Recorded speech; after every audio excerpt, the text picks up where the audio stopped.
bros, and welcome back to Cheap Lazy Vegan. Today I'm going to show you guys 3 very easy, delicious, and healthy, high protein vegan recipes. These are, I would say, classic vegan dishes that you may have seen many different versions for. So I think you should try out different versions, see what you like best, take out things, include things, make it your own, have fun with these recipes. These are simply ideas and my take on making these dishes. Today's video I'm partnering up with Thrive Market to bring you these recipes. I'm using a lot of products from Thrive Market and I will be mentioning them throughout the video. If you guys haven't heard of Thrive Market, they're an online wholesale retailer and they specialize in natural and organic products, and for an annual membership fee of $60 you get access to products that are very highly discounted and at wholesale prices. So it's an awesome website. They've got tons of vegan products available, so definitely check them out if you haven't already. And of course they always have an awesome deal for you guys, and I'll have the information for the deal right here on this screen and also down below in the description box. So don't forget to check them out. The link is down below. Take advantage of the deal. Check out their website. They've got some amazing products on there. So I believe that is it for my intro.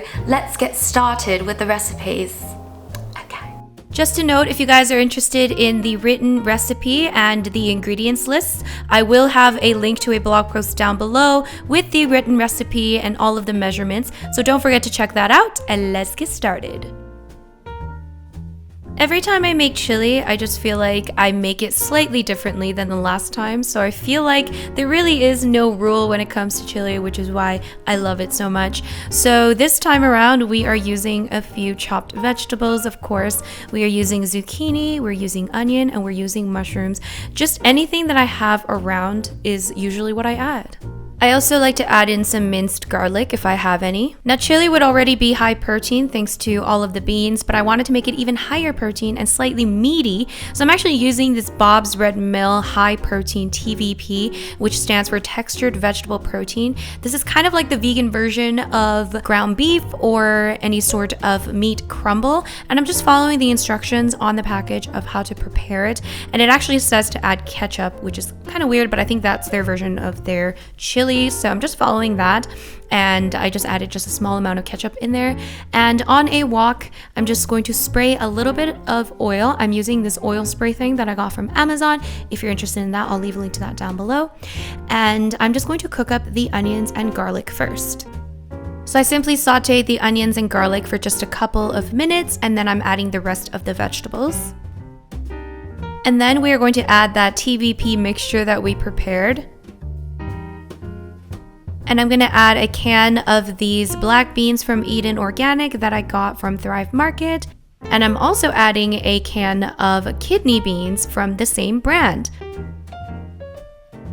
And Thrive Market had these cans of fire roasted diced tomatoes, which I thought would go really good with the chili, so I'm adding a can of that. And I'm also adding some diced tomatoes. This is from the brand Jovial. Again, from Thrive Market, I'm adding 2 cups into the mixture. And a cup of water. And of course, we can add our spices. I'm adding a tablespoon of chili powder, teaspoon of cumin, teaspoon of paprika, and then I'm just going to add a little bit of this Better Than Bouillon vegetable base from Thrive Market.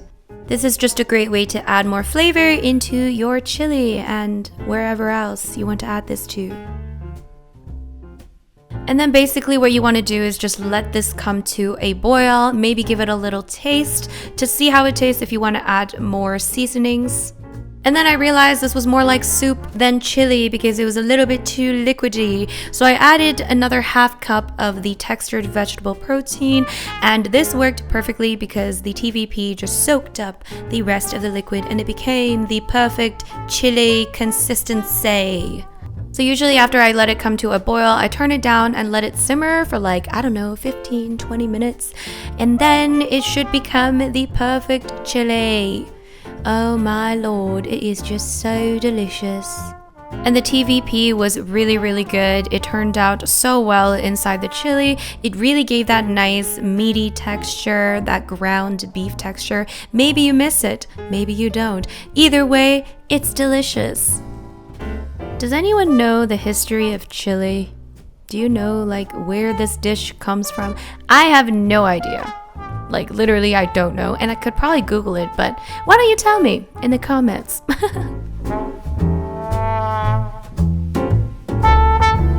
Now this next recipe is another vegan classic, and I'm sure if you've been around the vegan community for a while, you've heard of this, and this is the chickpea tuna salad. Now many versions use mayo, vegan mayo, but I'm gonna show you guys how to make it without vegan mayo, and it's still gonna be really, really yummy. So let's get started.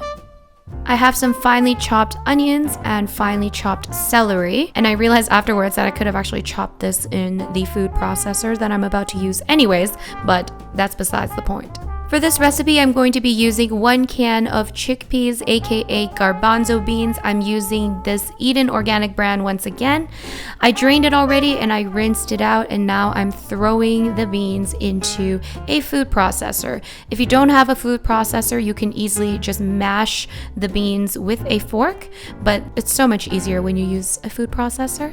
If you are wondering what food processor I use, I will leave a link to it down below. It is awesome and very affordable. Now in a big bowl, we are just going to combine the ingredients. So we're adding the chickpeas, we're adding the celery, and we are adding the onions. Now I'm using this organic Dijon mustard that I got from Thrive Market. The brand is Organicville. Now you can season it with regular salt or sea salt, but I actually had these kelp granules from Thrive Market, which is basically sea salt with kelp granules, which will give it a nice seafood flavor, so I added that in there. And to bind everything, I'm actually adding a little bit of avocado.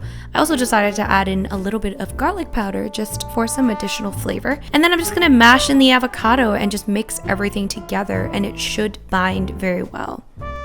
For additional flavors, you could also throw in a little bit of lemon juice in there, and I also threw in some chopped dill pickles, which gives it a really, really lovely flavor, and then just mix it well. And of course, if you are lazy and you don't want to add in your own seasonings, you can easily just throw in some vegan mayo. I'm just giving you guys some options on what you can do to flavor this delicious salad. And of course, you can eat this salad however way you want. My favorite way is in a sandwich. Of course, just a classic tuna salad sandwich, but without the tuna. Last but not least, we're going to be making a delicious and creamy acai bowl. Acai bowls are all the rage. It's super trendy. And we're gonna make our own because it's cheaper. First thing we're gonna do is throw in some frozen bananas into a food processor. For some creaminess and the protein aspect, I'm adding a little bit of this silken tofu. This is the Mori new brand. I got this on Thrive Market, of course, and I'm just gonna add a little bit of that in there. And like I said, this will give your smoothie bowl a very lovely creamy consistency. And I'm also adding some frozen raspberries in there. And then I'm using this acai powder from Navitas Organics. Once again, from Thrive Market, we're adding a tablespoon of that. And acai powder is, it's what makes your acai bowl an acai bowl. And I also just added a splash of almond milk, and then we're gonna blend this out. And I do recommend using a food processor if you can, because I always find that it's just easier to blend things like this in a food processor rather than a blender, because it just blends more evenly. I don't know, is that, I don't know why. Anyways, this is what it looks like. How pretty is that color? And then we are going to just put it into a bowl because we're making an acai bowl. Yay! And then I've realized once again very harshly that I just really suck at decorating acai bowls or food in general. Like, making food look pretty is not my forte. We are going to add some chia seeds and some banana slices. And as you can see, I tried guys. It's kind of sad, but anyways, I'm adding some pecans, some almonds in there. Either way, it tasted great. I know it's not the most Insta-worthy, but it was delicious, and it's super healthy, and it's very, very highly nutritious. This is a really nice, refreshing, delicious breakfast. It kind of reminds me of froyo. It kind of feels like you're having ice cream for breakfast. It's awesome, and the silken tofu definitely gives it a really, really nice creamy consistency, which is kind of what reminded me of froyo.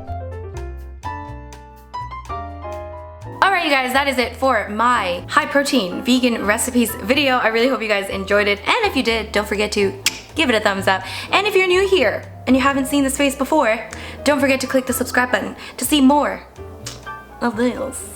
Okay. But really, you should subscribe because I have lots of recipes and lots of videos like this one that will be coming up. I would like to thank Thrive Market for sponsoring this video once again. Don't forget to check out the link down below. Take advantage of the deal and check out their awesome website and see what products they have to offer because they've got a lot of awesome products. And of course, I want to thank you guys for watching as always, and I'll see you guys in my next video. Bye!